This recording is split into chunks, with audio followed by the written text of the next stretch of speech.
Just because you may feel defeated doesn't mean you are actually defeated. The feelings of defeat are triggered by circumstances such as failure after you've put in persistent effort into something and you're seeing nothing come to fruition as a result, or abandonment or rejection from a relationship, or just being left out of a social situation or butted out of a job.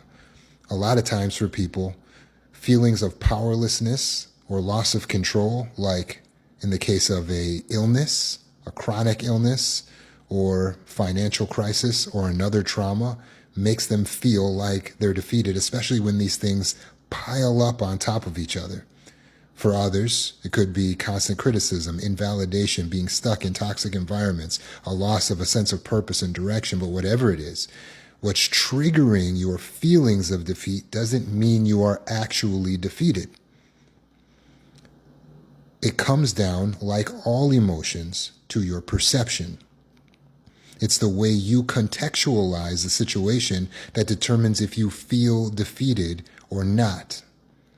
So for instance, if you're feeling defeated because of a failure, you've put in the effort, you've tried hard, and in your career, your relationship, or in healing, you feel like you failed. You are contextualizing the setback as a failure. Oh, my girlfriend left me, so I failed. Oh, I lost this job, so I failed. Oh, I lost the money, I'm in debt now, so I failed. That's your contextualization. You can also contextualize it as, I was successful in this relationship up until this point. Now that she's left, I will find success in another relationship. I was successful in this job up to this point. Now that I've lost the job, I can find success in a new position. I was successful in my business up to a point. Now that I've lost the money, I can find success in my next endeavor. I've learned from my mistakes. My failures are part of the process by which I go through and learn and get better, and I find my success. When you contextualize the failure as a part of your learning process and you don't give up, then you're not defeated. You're just on a journey. And the same can be said for a relationship in which you've been rejected, abandoned, ghosted. You can recontextualize the situation as, okay, their actions don't determine who or what I am. I don't have to feel defeated by what they've decided to do in the relationship. I can look at this as an overall journey of life and say that this chapter has been good, difficult, but I've learned from it. And now I can move on and take what I've learned and apply that to be better and to do better, to choose better in my next relationship. Now I can vet with more clarity and wisdom. I don't have to frame it as a defeat. I can frame it as me now being in a better position than ever to be successful. So ask yourself this question: why will I be victorious regardless? It's a propitious question, meaning it's beneficial for your mind. Ask yourself, why will I be victorious regardless? So whatever it was that you went through, if it was a failure in business, you ask yourself, why will I be victorious regardless? And then your brain starts working. It takes you out of the rumination and out of the depression and out of the sadness, and it starts trying to lay brick by brick a new pathway to being resilient.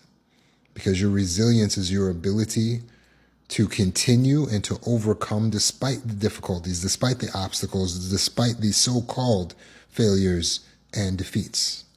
You have to be able to bounce back. And so ask yourself, why will I be victorious regardless? And it will start to help you to reframe. And if you recontextualize the situation, oh, because this failure is a learning process. Oh, because that failed relationship is helping me to get closer to my dream mate. Oh, the chronic illness. Okay, how do I recontextualize that? Well, why will I be victorious regardless? Because I can still reach my goals despite the fact that I have this chronic illness. It may slow me down, but when I get there, it will be more sweet. My story will be more interesting, and I will be more celebrated as a result. I'm going to be victorious regardless. How am I going to be victorious regardless this financial crisis that I'm in? Well, because now, right now, is going to push me into a position where I have to tighten up the bootstraps and be a little bit more careful. But as a result, I will overcome and I will find my resilience, my ability to survive despite difficult obstacles, and that will be more celebrated than my ability to thrive in good times. Overcoming a financial crisis is a better story. And although it might be harder, even if it takes me more time, it is not a defeat. It is just a part of my process. It's a part of my journey, my story. What about the trauma, the abuse that I've experienced? How can I reframe that? Again, it gives me credibility to have experienced trauma, to have experienced abuse, so that I can reach out and help other people, so I can give them a hand up so that they can see me as someone who has fellow feeling, who has credibility to speak about these things. They can listen to my words. They will mean more to them that I have experienced this abuse, this trauma. I am not defeated. In fact, that's the very thing my abuser would want, is for me to give up. I will not give up. I will not be small. I will not lay down. I will use this as an opportunity to show how strong I truly can be. You face criticism? I'm not defeated by this criticism. It bothers me, yes, but I can take what I can learn from it, and I can reject what is not beneficial for me, and I will be great despite the criticism. Being stuck in a toxic environment, this is not a defeat. This is an opportunity for me to grow in my powers of perception, in my ability to vet, in my ability to cut people off, in my ability to make sacrifices so that I can make sure my environment is healthy. And it makes my story more interesting when I reach my success. I will be successful no matter what. My victory is inevitable if I don't give up. Just recontextualize, and you will end defeat. You will be out of defeat instantaneously.